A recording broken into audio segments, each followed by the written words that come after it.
Greetings and salutations, brothers and sisters in the Lord. Happy New Year and Merry Christmas. Hope you're doing well. I just realized my glasses are kind of crooked. Got to get that fixed. Anyway, hope you're having a great beginning of the new year. It is January 2nd, 2020. 2020. Can you believe that? 2020. 2020. And I'd like to offer the homily I gave last Sunday for Holy Family. And I'm kind of slow in getting these videos up. Sorry. So, New Year's, Christmas, spend a lot of time with family, right? And family's important. And I was noticing my family getting older. I have one nephew married. I have another niece who's going to get married. And I'm going to be like a grand uncle one day. This is going to be crazy. As I was reflecting on family, there's a paradox in family. Have you noticed it? And it's this. You can't choose your family. Your family's given to you. You have to love your brothers and sisters. You love your mom and dad. You didn't choose them. And yet they become some of the most important relationships in your life, right? You have to love your family. Your family's given to you. Actually, you don't choose what sex you are. You don't choose what family you're from. Yet those become the most important relationships in your life many times.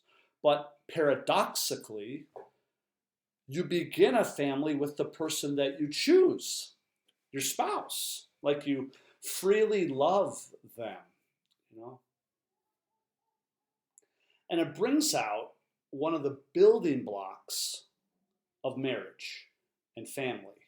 One of the building blocks that's even before the formation of the structure and the plan of the family. And that's this: unconditional acceptance. You have to accept your family for who they are, and you have to accept your spouse for who you are.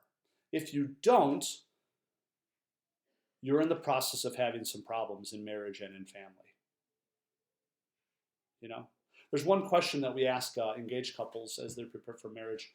Are you hoping that by virtue of this wedding, your future spouse will change? And we want all the couples to say no, because a wedding is not like magical. Sacraments are not magical. Grace builds on nature. So if you don't like your spouse now before the marriage, you're probably not going to like them after the marriage. If you don't value and respect your wife now with respect, honor, and love, you're not gonna after the vows are said. You have to fundamentally, unconditionally accept the person warts and all. And that's the foundation and the seedbed for changing. We're not changed by force. We're changed by unconditional acceptance and love. The same is true in brothers and sisters and cousins and those sorts of family relationships that we have. That's unconditional acceptance that really leads to that. Because there's a question that's asked to every couple at a marriage. Are you prepared as you follow the path of marriage to love and honor each other for as long as you both shall live? Love and honor. Why not just love? And it gets at the living out of unconditional acceptance. That's by love and honor. That's what St. Paul's getting at. Put on as God's chosen ones, holy and beloved, heartfelt compassion, kindness, humility, gentleness, and patience, bearing with one another and forgiving one another. If one has a grievance against you, as the Lord has forgiven you, so you must also do, and over all these put on love, that is the bond of perfection. If you're chosen by God, made holy by God, if you're beloved by God, and you live from that awareness, you can live these virtues. Compassion and kindness and humility and gentleness and patience and love. Love and honor. The love of giving and the cherishing of honor.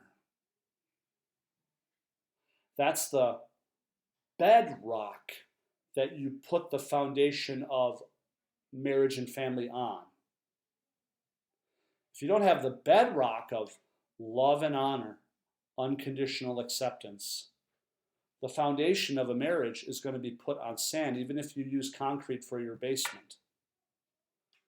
You got to build it on solid rock ground.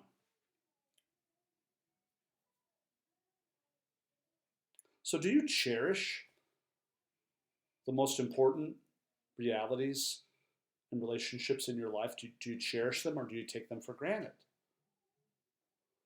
That's what the Feast of the Holy Family is about. Jesus, Mary, and Joseph loved and cherished each other. They loved and cherished God. They held those relationships as holy, pure, good gifts from God. So that's why unconditional acceptance and love and honor can be lived no matter what arrangement you have in a family. I do want to state this clearly. The gospel has a particular vision of family. A husband and a wife in the sanctity of marriage. The fruit of that love is children in a stable home, right? Surrounded by an extended family based on the sacrament of marriage, of commitment and love and stability. That's where true love can grow. But even if you're not in that situation, if you're in a broken home, a home affected by divorce, if you've been brought up in a single parent home, love and honor and unconditional acceptance can be lived. That's the bedrock that you can live on, even if there has been brokenness and sin within the family that you are from. And if you want to keep a family intact, love, honor, and unconditional acceptance is the recipe for keeping your family together. If you want to heal your family, love, honor, and unconditional acceptance is the recipe to help heal your family. And that's what Jesus, Mary, and Joseph lived. So as you reflect on your family, I pray that you love and accept them, that you cherish those relationships, that the way you love your family influences the way you love others. Actually, family love is supposed to help you out of tribal love, love of only a basis on groups. It's supposed to expand you, not supposed to contract and limit you. So I pray that you have a very good and blessed new year, and that your family is filled with Christ's love, Christ's honor, and his virtue of unconditional acceptance. And may God bless you.